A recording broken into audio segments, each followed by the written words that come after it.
Magandang umaga. Ito na ang pasimula ng pagsasahing papawid ng 702 DZAS, FEBC Radio TV, Agapay ng Sambayanan. Ang himpilang ito na hindi komersyal ay pag-aari at pinamamahalaan ng Far East Broadcasting Company Philippines. Ang DZAS ay may lisensya mula sa National Telecommunications Commission na may bilang na BXE-0795-2017. Nagsasahing papawid ang 702 DZAS araw-araw sa lakas na 50 kilowatts sa 702 kHz sa AM band mula alas 4:35 ng umaga hanggang alas 12 ng hating gabi.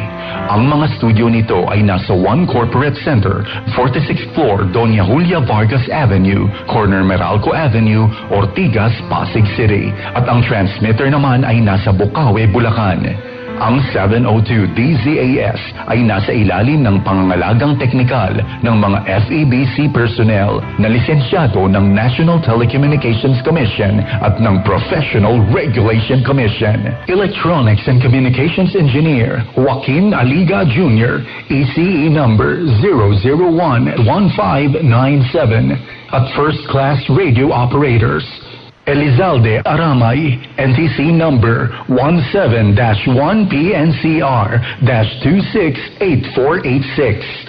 Eduardo Balyad, NTC number 97-1-PHN-19888. Rafael Barduquillo, NTC number 14-1-PNCR-26670.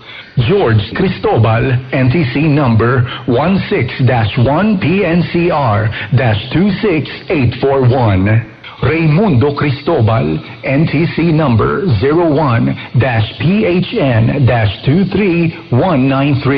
At JVC Tabwa, NTC number 15-1-PNCR-26813. Ito ang inyong mga kaagapay sa 702 DZAS, FEBC Radio TV, Agapay ng Sambayanan.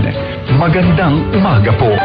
Atin ang pasimulan ang bawat umaga ng mabubuting balita. Halina't makinig sa bukal ng pagpapalang hatid ng mga piling talata at katuruan hango sa Magandang Balita Biblia na isinalaysay at isinadula upang magsilbing gabay sa iyong paglagong espiritual.